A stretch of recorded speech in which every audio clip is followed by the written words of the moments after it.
कहानी नीरू की है। पंजाब की नीरू की शादी दिल्ली के राहुल से होती है। दिल्ली कितना बड़ा शहर है ना, लेकिन आप लोगों का घर तो बहुत छोटा है। हमारे पंजाब में तो ये बड़े बड़े घर होते हैं कि मजा ही आ जाता है। कोई बात नहीं नीरू, मैं भी तुम्हारे लिए बहुत बड़ा मकान बनाऊंगा बहुत जल्दी। नीरू के पिता जहाँ पंजाब के जाने माने व्यापारी थे, वहीं उसका पति राहुल दिल्ली में एक सिंपल नौकरी करता था। माँ, यहाँ तो घी मक्खन इतना महंगा है कि क्या बताऊं। मैं तो तरस ही जाती हूँ घी खाने के लिए। नीरू की माँ को ये सुनकर बहुत दुख होता है। मेरी बेटी को घी नसीब नहीं हो रहा है और ये बहू यहाँ बैठकर घी में शक्कर डाल रही है। देख वनिता, मैं साफ कह रही हूँ, इस घर में जितना घी आएगा उतना ही मेरी बेटी के घर दिल्ली भी जाएगा। अरे ये क्या बात होती है माँ जी?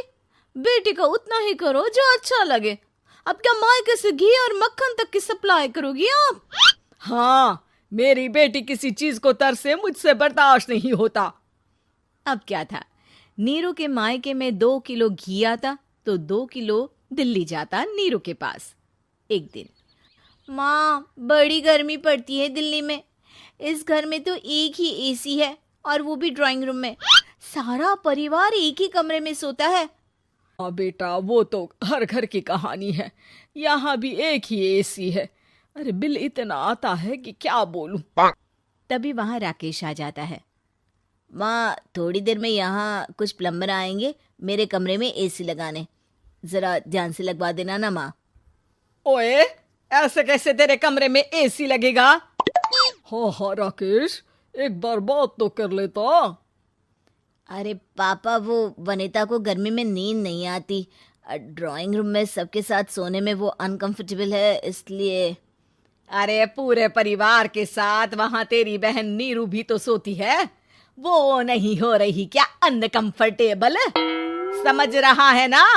अगर एसी लगेगा तो एक दिल्ली में तेरी बहन के कमरे में भी लगेगा, तभी तू लगा सकेगा।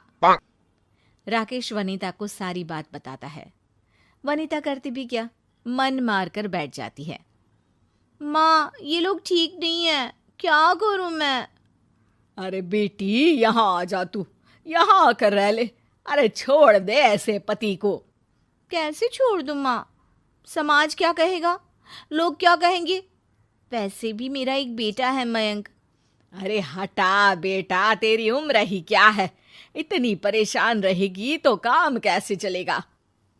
खैर, बात आई गई हो जाती है। माँ को लगता है कि नीरू ठीक है, तो वहीं नीरू के मन में एक ही लाइन चल रही होती है, यहाँ आजा। माँ ने तो बोल ही दिया है कि यहाँ आजा। बस मयंक थोड़ा सा बड़ा हो जाए, इन गरीबों को छोड़कर मैं वापस माँ के पास ही चली जाऊंगी। वो इसी सोच में बाजार में चल रही थी कि मैम, आपका दुपट्टा जमीन को छू रहा है। नीरू जैसे ही उस लड़की की तरफ देखती है, देखती ही रह जाती है। हाय रे, कितना सुंदर लड़का है ये। अब क्या हुआ? मैंने कहा आपका दुपट्टा। तो खुद ही उठाकर दे दो ना। लड़का समझ जाता है कि नीरू उस पर फिदा हो चुकी है। वो उससे उसका नंबर लेकर चला जाता है। अब क्या था, नीरू और रोहित में लगातार बातें होने लगती है। मैं हरियाणा का रहने वाला हूँ, यहाँ एक बड़ी कंपनी का मैनेजर हूँ। अच्छा, और कितने बच्चे हैं तुम्हारे? बच्चे? अरे मेरी तो शादी भी नहीं हुई है। तुम बताओ, शादी करोगी? नीरू शर्मा जाती है। अब लेकिन मैं तो पहले से ही शादीशुदा हूँ। मुझे फर्क नहीं पड़ता, बस तुम शादी कर लो, भाग चलते हैं। बहुत पैसे वाला हूँ मैं, हमेशा खुश रखूंगा तुम्हें। नीरू रोहित से मिलकर सारा प्लान बना लेती है और फिर एक दिन घर से भाग जाती है। दोनों शादी कर लेते हैं। शादी के बाद, क्या बात है नीरू, तुम्हें परेशान सा देखता हूँ, सब ठीक तो है ना? हाँ हाँ, सब ठीक है।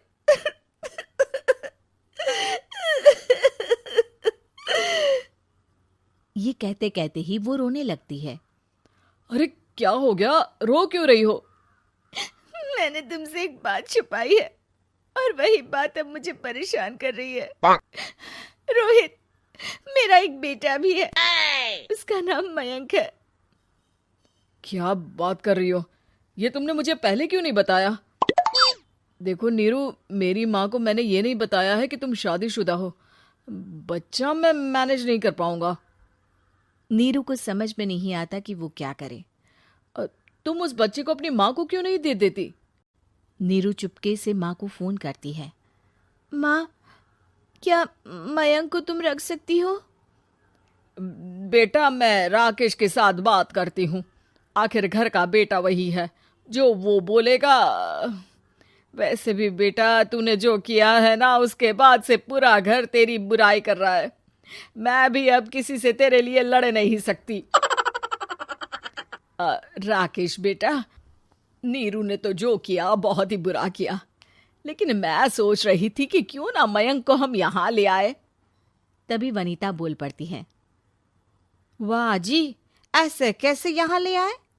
यहाँ क्या भंडारा भरा है? और जिस बच्चे की माँ ने नहीं सोचा, उसके लिए हम क्यों सोचे? नीरू को एक बार तो अपने बच्चे के बारे में सोचना चाहिए था ना। अरे लेकिन तेरे पास भी तो लड़का नहीं है ना वनीता। माँ, वनीता ठीक बोल रही है। कल को वो बड़ा होकर इसी घर का हिस्सा मांगेगा तो हम क्या करेंगे? माँ कहती भी तो क्या, वो चुप रह जाती है। वहीं नीरू का पहला पति कहता है। माँ, अगर आज भी वो वापस आ जाए तो मैं उसे माफ कर दूंगा। बेटा, गरीबी चीज ही ऐसी है, क्या करेगा? तू तो अब मयंक का सोच। वो बेचारा तो बिना माँ का हो गया। मयंक के खातिर तू दूसरी शादी कर ले बेटा। लोगों के लाख समझाने के बाद नीरू के पहले पति की शादी रिद्धि से हो जाती है, जिसके पहले पति से 2 बच्चे होते हैं। देखो जी, मैंने शादी सिर्फ बच्चे के खातिर की है। मैंने भी शादी सिर्फ बच्चों के खातिर की है। वहीं नीरू के दूसरे पति के मन में ये बात घर कर जाती है कि नीरू एक मासूम बच्चे को उसके खातिर छोड़ कर आई है। अब देखो नीरू, मुझे लगता है कि जो औरत अपनी कोख का बच्चा छोड़ सकती है, वो तो कुछ भी कर सकती है। कल को तुम्हें मुझसे अच्छा कोई मिल गया तो तुम तो मुझे भी बाय बाय कर दोगी ना। नीरू को अब उसका दूसरा पति ताने देना शुरू कर देता है। तंग आकर नीरू उसके यहाँ से भागकर अपने पहले पति के पास चली जाती है, लेकिन ससुराल में क्या लेने आई है नीरू, मयंक को? नहीं नहीं सासू माँ, मुझसे गलती हो गई, मुझे माफ कर दीजिए। नीरू, अब वक्त खत्म हो गया है, मेरी शादी हो चुकी है। तो छोड़ दो ना उसे, हमारा बच्चा है। मैं आपको अपनी माँ नहीं मानता, मेरी नहीं मान तो बात अच्छी है। नीरू मयंक की बात सुनकर समझ जाती है कि उसके पास अब न आसमान रहा ना ही जमीन।